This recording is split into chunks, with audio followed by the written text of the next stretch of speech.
Hello and welcome to Patched. I'm your host, Paul James. Today I'm joined by Matto Phillips. How's things, mate? Hot. Oh, mate. We were That's just talking an about before we started recording. It understatement. is real hot. Understatement. Summer's waited until summer should have actually gone. What are we at? We are meant to be autumn now, right? Yeah, so summer's coming to autumn. It's just delayed by 3 months. There's a block. Yeah, we're in the middle of a block of 3 days that have been kind of ridiculous. But anyway, there's a public holiday in there. But also we should say too, all these 3 hot days that we're having at the moment didn't exist during summer. Yeah, we didn't get any of that. It was bugger all. Really, it's real weird.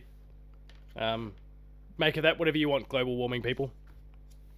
All right. Just don't park on a bridge and piss everyone off. Just do it in a better way. Yeah. I'm on your side, but can you not be dicks about it?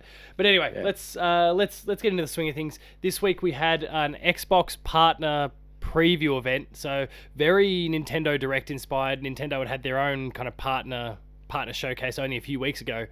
That I can't remember. Did we go through that for Patched? We lightly, because I don't think we honestly cared. I did like the live reaction, and that's why we didn't do it. My soul left my body when they put Endless Ocean on instead of anything else, really, but specifically Silksong. So, good job, Nintendo. Microsoft had their own crack at it this week, though, with a whole bunch of indies and a couple kind of just third-party AAA sort of titles that popped up. Before we kind of get into the specifics of the whole thing, what do you think overall? It's okay. Nice to see some, I would say, different looking games than we usually see. Yeah. It's nice to see some colour in games again. Something we haven't seen for a while. Yeah, we're obviously still pretty used to greys and browns and all that sort of stuff and blacks. And blacks, from a lot of all that suspense you want. We want a nice uplifting game, and voila, we have some. Don't know if they're going to be uplifting, but hey, colourful. I'm happy with colourful. Yeah, colourful's it's a good start.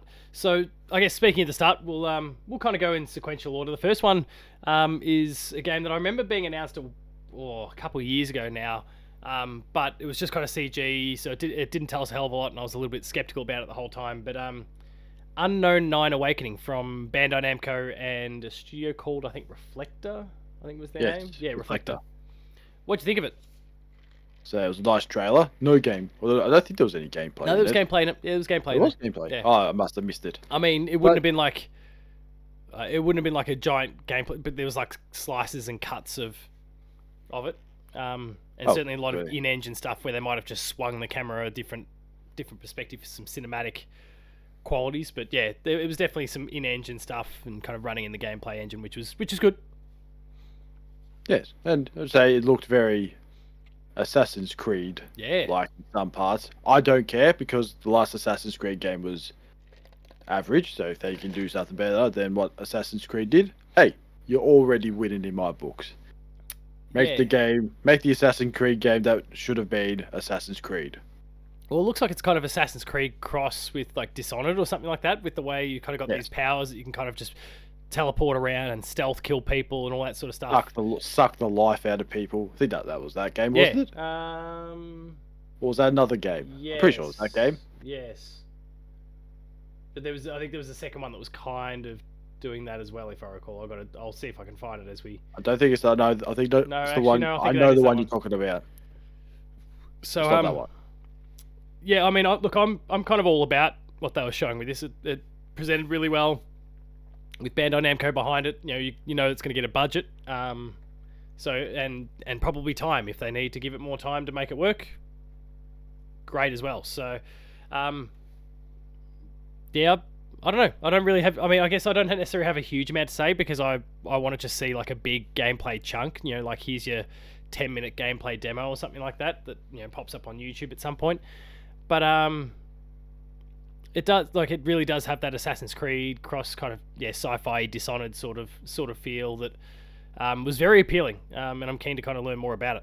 So, any other thoughts from you on that one before we move on to our next title? I mean, yes, it's just nice to have not a boring male character as that too, the protagonist. It's a win in my books. Coming 2024, summer 2024, so I guess our winter. So it's not even that far away, which is kind of cool. No. Next up is an indie title, I presume. I didn't see any like big AAA publisher sort of name next to it. And it's one that's certainly got a bit of interest from people. Sleight of Hand, which is I'm going to check their definition again because it was I want to know what makes it hard-boiled, but it is a hard-boiled third-person stealth sim. I don't understand the hard-boiled part. Or the sim part. How can you have a simulated... you can have a simulated stealth game, but there is a game called Thief Simulator, so I don't see where the problem is there. But, yes, it's interesting. Like I said, again, no gameplay, just... This one, definitely no gameplay. Definitely no game, just some cards. So you're like, oh yeah, that's cool. If it actually does do what it does, the cards, great. But at the same time, it's just a bit, is this going to be good? Stealth simulation. There's about 7 different genres in there, and you just go, oh, that's usually not the best thing to do, is go over multiple genres. Yeah. Especially when you're an indie game, because there's, it's hard to get one thing right, let alone multiple, and you don't have a giant scale or budget.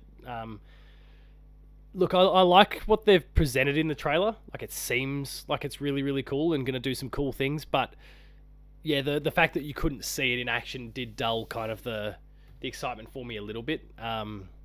My worry is that, like, card stuff, I think of typical sort of card combat stuff, which I hate most of the time. There's only been a very small number of examples of like card-based combat stuff that I've actually enjoyed. So, and like the trailer does nothing to tell us kind of how they're going to be using those cards. If it is, kind of what's depicted in the trailer, and you can kind of throw a card down on the ground and it's got this power or whatever, and the person stepped on it and then that's it, kind of locked him in place, and all that sort of stuff. That's kind of cool. But if this is more, feels blasphemous for me to say it, but like turn-based and whatnot, but with card combat, I'm probably out. So, yeah. Any other thoughts on Sleight of Hand?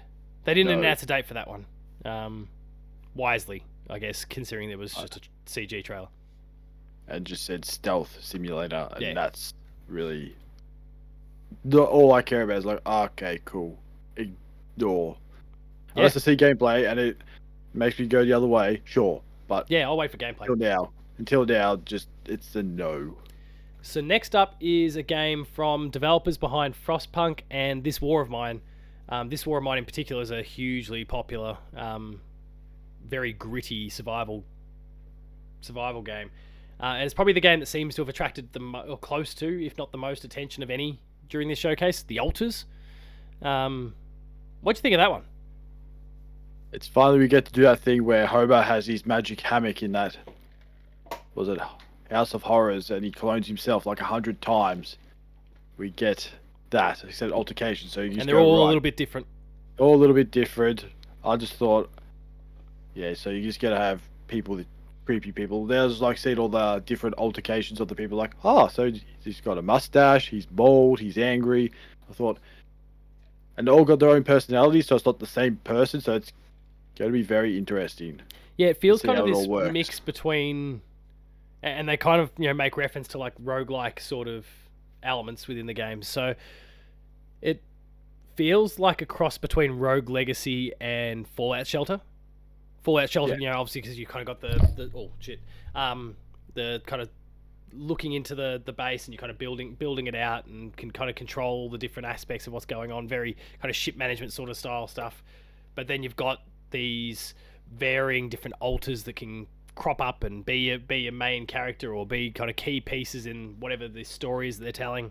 I think it's like a really, really fascinating concept. But again, they didn't really... I mean, we saw little moments where someone was running across an environment, that sort of stuff, but you didn't really see, what combat or, quests or, whatever these kind of various different things might be. You don't... What happens when you have an argument with yourself? Yeah. And what happens there? The first time you see yourself, you go insane and shoot yourself. Oh yeah, and game over. Or do you do the Spider-Man meme and just point, and then you got 100 of yourselves just pointed at one another? I think we need to create this in game. If there is a thing in game, or that, I think they've got to, right? Sure. I'm kind of watching the trailer at the moment. Like, you kind of see someone kind of suited up, like spacesuit suited up, wandering through an environment of some sort, but you don't, and you kind of see some of the day-to-day and the management stuff inside the base. So you kind of work in the gardens and those sort of things. You're looking at some disputes between others and making choices around that, but you're not really seeing that kind of more intense sort of moment to moment where there's maybe that pushback from, I don't know, combat or whatever it happens to be. So there's a little bit more to show with this one, but at the same time, kind of at that top level, that first impression I think is really, really good. Any other thoughts about the altars before we move on? No, I say at the most, but I have that whole gameplay, it's not gameplay, trailer of Showcase, that's the word. It's probably the most interesting one because they actually did talk about exactly what you do in the game. Yeah, for sure.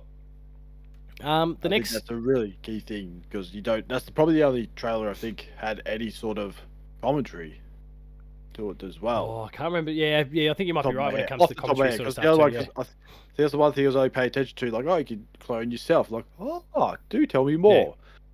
But he's not really you, but he is. But he's not. But he is. Like, but he is. Okay, sure, okay, if you say so. Next up, we're talking about Creatures of Ava, which is very... I mean, it's got that very quaint, very relaxed, calm, sort of serene sort of thing, but at the same time, it looks like there's a whole bunch of different systems involved. You can kind of go from, looking after the, I don't know, animal. I'm just going to call them animals, the animals or whatever. But then you're using them to kind of create bridges for yourself to access other areas. I can't remember if there was any combat at all. Not that I saw. Which obviously, we don't need combat. But they played a flute. That's all I remember. There's town management. Looks like you're kind of building up, like city building sort of stuff. It looks like there's actually it does look like there's some sort of combat thing. There's this staff thing that she's got with the kind of this beam that comes out. She's kind of connecting up a whole bunch of what looks like kind of a hostile enemies in the environment, and then some of them are like turning into these very colourful. Yeah, they changed happy, colour.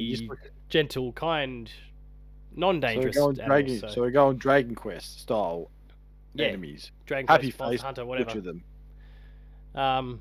So sorry, not my side, Pokemon. So I don't know. We'll wait and see. That it looks very nice though. Like in terms of visual style, I think it looks great. We'll just have to wait and see if there's much more to it than that. So it's coming this year though. I guess it was an Xbox showcase, but I think it's coming multi-platform. It is coming to Game Pass though for people who might be interested as well. So you can check that out. I'm surprised they didn't put that on there. Coming to Game Pass day one. Or they'll say some Xbox. It's just in a little splash screen at the end with the platforms that are listed. So. Right. I didn't pay attention to that. Next up is a game that personally I couldn't care any less about. Roblox, and they've got some sort of Chucky crossover that's going on at the moment. I wasn't trying to be harsh. I know it was like alpha or something. I thought to myself, why does this look like shit? And then it had Roblox at the end. I thought, I don't know how they can call it alpha. This game's been out for how long? Well, Roblox. So Fortnite. Fortnite's technically still in alpha. Nah, didn't it come out? I think it's... I don't know. I'm pretty sure... I'm going to double check that next, actually. When did... Fortnite. But yeah, I could not have cared. When it had Roblox, I thought, why is Chucky chasing Lego men for? When did it come out of early access? September 26, 2017. Oh really? That was... Epic dropped the early access label for the game on June 29th, 2020. Oh, so they took their time. Yeah, they didn't rush. Clearly. But yeah, Chucky does nothing to... that's not going to win me over to get me playing Roblox. And you've got things that look like Lego men, but are not Lego men. I don't even know what the hell those things were. But hard pass. Is this just some sort of fan creation at the end of the day? I'd say so, because I don't know why you get Chucky involved unless there was a movie coming out of that stupid horror puppet thing. Ooh. He's sweating. Yeah, I've been out in the sun painting roofs before this, and so I'm paying the price, I think. Yeah, Chucky can bite me, but it's out now for Roblox. So if you're that way inclined, Griefville Survive the Nightmare Cross Chucky available today in Roblox. Let's move on to a game that's maybe a little less shit. Actually, this is obviously a really interesting one next. So we've got the Sinking City 2, which comes from Frogwares. Now, Frogwares are one of a Ukrainian team. So of course contesting with the war at the moment. They're trying to go free of publishers. Apparently, they're going to be looking to, I think, kickstart the game pretty soon. I'll have to double check that kind of at the end of the trailer, but I'm 99% sure they are looking to kickstart it. But at the same time, they've also slapped a 2025 date on it. So I don't know. I'm a little confused as kind of what the go is. But as a trailer though, what do you think? It was nice. Like, again, no gameplay, probably because I would say the game doesn't exist. We don't know. Go by this whole, what do you say, GoFundMe thing. Yeah, I've just checked. They've got a Kickstarter. It hasn't launched yet, but coming to PC, PS5, and Xbox Series. Explore the flooded ruins of Arkham in this Lovecraftian survival horror. It's got. How do you spell Arkham? As of the time of the exact way that Arkham Asylum is spelled. ARC? ARKHAM. At the moment, it has 2,317 followers, so it's a pretty solid start for a Kickstarter. They're looking to launch somewhere down the line, but yeah, they're looking for a bit of a safety net from the war apparently. So, crowdfunding, I guess, makes sense. And look, I mean, if we take the humanity out of the whole thing for a moment, just kind of be a little bit, dollars and cents, leveraging your situation in kind of a woe is me thing is certainly going to, not that I'm going to say they're going to be, oh, look at us, we're in the war, but it's a fact, it's a reality of their situation. That's obviously going to attract some people to be like, well, yeah, good on these guys. Like, they're trying to push on despite everything that's going on around them. So I wish them nothing but the most success, and then hopefully the game comes out all right when it comes out in 2025. I know the original was meant to be pretty decent. Maybe not like a Game of the Year contender, but a pretty decent game back when it came out. Maybe I'm going to say 2019, 2020, something like that. Any thoughts though on what they showed in the actual trailer? No, not really. I think it was all CG, wasn't it? So all CG. But even if it said, oh hey, it's not going to come out till 2026, I'd go, I understand. Yeah, and it probably will. That's the reality of it. Like, especially, like, I can't think of the last time that a product that was kickstarted actually came out when it was, unless it was basically done and it's just like, this is just so that we can produce now and deliver to you. I can't think of the last time that I saw a Kickstarter that actually launched on time. And I do make sure to put that little bit of delineation in there, because like all the Too Old for Gaming books and magazines that I've been a part of, they've launched when intended, especially the magazines, they've launched when intended. But I think it's a little bit different when the product is there and done, and it's just a matter of getting the money so that you can produce and deliver. So a game where there's a lot of things that can change, I don't know, I doubt it. Next up, I don't think you're going to have too much to say about this one, but the next game to show up was Final Fantasy 14, because it's now coming to Xbox. I mean, it's already been kind of announced that it was coming for Xbox, but now we have a date. It's arriving in like 2 weeks from now, and it's going to include the main game as well as I think about 3 different expansion packs. So great, I guess, for Xbox people who were for the longest time told that it was never going to come to their platform. But I have noted, and I can't remember if we even, no, I don't think we've discussed it, but to play Final Fantasy 14 on your Xbox, you need to have, everything's now a Game Pass subscription, but like the Xbox Live Gold equivalent tier. I can't remember what they call Game Pass at that lowest tier now. I think it's just called Gold still. I think that they've changed it. No, they kind of merged everything into the Game Pass title. Lowest tier. Just Game Pass, if that's the case. Unless there's Game Pass Core is the lowest tier, which is basically just Xbox Live Gold. They just, I think, wanted to kill off Xbox Live Gold and Game Pass. They just want to have one name. But then in doing so, they've done a PlayStation Plus Essential, Extra, and Premium as a result. But yeah, that you have to actually have Xbox Live Gold. That's not the case, or Game Pass Core. That's not the case on PlayStation. It's obviously not the case on PC. So,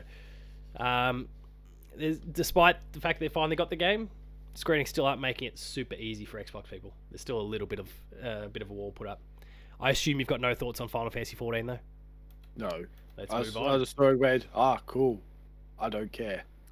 What about a stealth drop? Do you like stealth drops? Oh, occasionally, depends on the stealth drop. So was well, actually, Nintendo's done some good stealth drops in the last couple of years. Yeah, they're like Metroid Prime available now. What? Hey, I'm not ready for this. So what do you think about the fact that Stalker Legends of the Zone, so the trilogy, which is weird that we got Stalker 2 on the way, but there's a trilogy that came out beforehand. Anyway, the original 3 Stalker games are kind of stealth dropped for console, having been on PC for 15 years. I feel like it's been that long. What'd you make of it though? The graphics feel like. I didn't realize there were 3 Stalker games. I thought there Neither was did I. one. Obviously, because there is a Stalker 2 coming out. I thought at least one. Ooh, Didn't it's realize been there were 17 years. 3. 2007 was the original Shadow of Chernobyl launch. That's depressing. When you say 2007, that was 17 years ago. That just feels incredibly depressing when you say it like that. And then the 2 other, I don't know. To your point, I just kind of assumed they were expansions or something, but it sounds like they are standalone games. They came out in 2008, 2009, back to back to back, and then it's been since then 15 years since the latest of those to Stalker 2, which is meant to come out this year. Now, admittedly, that was delayed. That was again Ukrainian. GSC Game World is based in Ukraine, so having some of the issues with the war, but I guess it's a nice marketing beat for them before Stalker 2 comes out later this year. I think, did we get a date at the... I'm not sure. It was delayed again after further polishing with the release date of 5th of September 2024. So it's a nice little marketing beat about 6 months out from the launch of Stalker 2. And then about another 3 months down the line when it'll come to PlayStation and anything else they might want to put it on as well. Tempted at all, though, to go pick up the Stalker trilogy? I don't know. I think it's that whole horror first-person shooter era back in 2007, because like every Fear. game back then, like Fear, yeah, that's the big one. Everything in first-person shooter decided to go down the horror road for some reason. Don't know why. They just felt like it, and I never understood why. And I hated it. So did I. I got scared. Um. And then we got back to the light eventually. Yeah, eventually we got there. Well, yeah, it's out now. I think I'll pick it up at some point. I'm in no hurry. I've kind of wishlisted them all on my PlayStation. And we'll just get to it when we get to it, I guess, if there's an opportunity. Next up, Monster Jam Showdown. Did you have any thoughts at all on this particular title? I reckon I would play it for a good 20 minutes, get bored of it, and uninstall it. That's how I look at it. All I'll do is just do a sick flip with a monster truck, go cool, drive a truck around probably, I would say, an uninspiring course, and that would be it. Yes, I know Grave Digger's in it. Everyone knows who the monster truck Grave Digger, and nothing else. Yeah, see it everywhere. I wouldn't see this being a game that I would play unless I went to play, I don't know, the Player 2 Marathon at Matt's place or something like that, and it was one of the games that we played for the hour. I'm like, yeah, sure, I can have fun with this, but then I wouldn't go back and play it myself. Not because it looks bad, but it's just not for me. I don't care. If it was in Forza, sure, I have no problem with it. Well, it's just a mode coming to a game that's otherwise already pretty awesome. Yeah. Coming 2024, though, that one. I mean, that it's just monster trucks. I don't see that much excitement. Unless you play with your friends and just, bashing them off the road for just shits and giggles. That's about it. Yeah. Next up is also something I don't think you're going to have much to say about. The Persona 3 Reload expansion pass that's coming. So Atlas is starting to kind of get close with Microsoft at the moment. I guess Atlas being part of Sega, and Sega's already kind of up Microsoft's ass a little bit these days. Persona 3 Reload came out, a few weeks ago now at this point. They've announced that some of the expansion content's coming. Good on them, I guess, but I don't care. I still haven't broken the back of like a Persona game yet, so one of these days I'm sure I'll play it, but I'm in no hurry. My understanding, I think, is that, and I think one of the reasons why, and I'll have to double check the trailer as I try and skim through it, I believe that you can get, if you own it on Xbox, you will get the expansion through Game Pass as well. Unlike a lot of other scenarios where you get the game, but then you'd need to pay extra to get the additional content. I believe they're giving you the DLC via Game Pass as well, which would not be the case on PlayStation or Switch. No, I don't think it came to Switch or PC. So that is what it is. But yeah, looks like it's coming to Game Pass. So that's something, I suppose. But also, I don't think many people would have played Persona on Xbox, despite Xbox's recent attempts to try and woo people. Most of them would have been playing on PlayStation and Nintendo in the first place, and so I don't think they'll have much reason to jump across, unless they already own the platform and they just knew that they were getting the game for free through Game Pass. So, is what it is. I assume you've got no other thoughts on Persona? No. Great, let's move on to Dungeon Fighter Online. Is a franchise that I've never heard of before. This game is in the DNF universe, but it's a game that looks pretty good. The first Berserker Kazan, it's kind of got a Souls-like look about it, which doesn't, excite me too much. It's also looking pretty framey when it comes to the frame rate at the moment in this trailer. Yes. So it looks like it's still a little bit of a way off. I can't remember. I guess we'll know soon enough as I keep watching the trailer. But I don't think they announced a 2024 release date. And if that's the case, it's probably a good thing because it needs some time on the technical side, if nothing else. But what did you think of the game as someone who's been kind of getting into some Soulsborns and stuff lately? I was looking at if it was a slash and hack game or was it a Souls type game. Because if it's a Souls type game, I'm not overly that interested in it. To be honest, if it's a slash and hack game, sure, I'll be into it. But hell, if there's even difficulty modes, that gives me a chance. Like I'm actually genuinely interested. I only learned, I think maybe since our last recording, I only learnt that Rise of the Ronin, the Team Ninja game coming up, that's out in like 2 weeks or thereabouts. And they've done Neo, they've done a whole bunch of Soulsborns, but this has difficulty levels in it, and so suddenly I'm kind of interested because I'm like, okay, I'm not going to be, I'm not going to get good, but I'll get the game finished because I can play it on easy now, and that, that's cool because I like the systems, I'm just no good at them. No release date, so I think, no release date. Any other thoughts on, the first Berserker, Kazan? Already making sure it's the last game, the last Berserker. That's it. Game over. The first but last. No, I haven't got much thought on it. It just, like you said, frame rate at the moment. Needs more time in the oven. Needs more frames, as people say these days. Looks like a slideshow. Yes, looks like a clay animation stop go.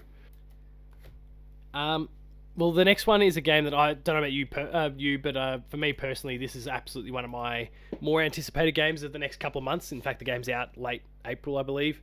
I think we got introduced to it at the Game Awards last year. I think we were talking about it then. But yeah, Tales of Kenzera Zao, which was at the Game Awards. They had like the lead developer came out. He was talking about how it was a bit of a love letter to his deceased dad, and it's a 2D Metroidvania.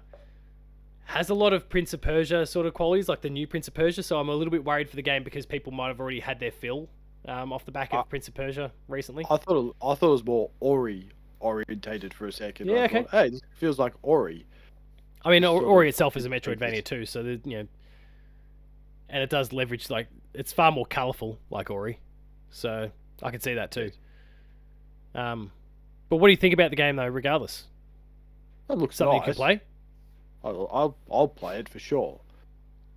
I don't remember because it looked like Ori. I thought I like Ori. I thought it was by Moon Studios for a second, but no, it wasn't. They were in the news this week as well, though. They showed off their new game, No Rest for the Wicked, which is sounds a bit right. A Souls-like. I was like, that's disappointing. Oh no! Don't go down the Souls-like path. So they ruined the fun there, but boo. This, very much more like Ori and Prince of Persia, and I'm right into it. It's only a few weeks off, a month or so and change. Pretty keen. Any other thoughts on the game at all? No, I'm just excited. April 23rd, and April 23rd. It's an EA original, so their budget is going to be good. which helps. And EA probably needs a bit of a win with their originals at the moment because they've had a few that haven't necessarily lit it up.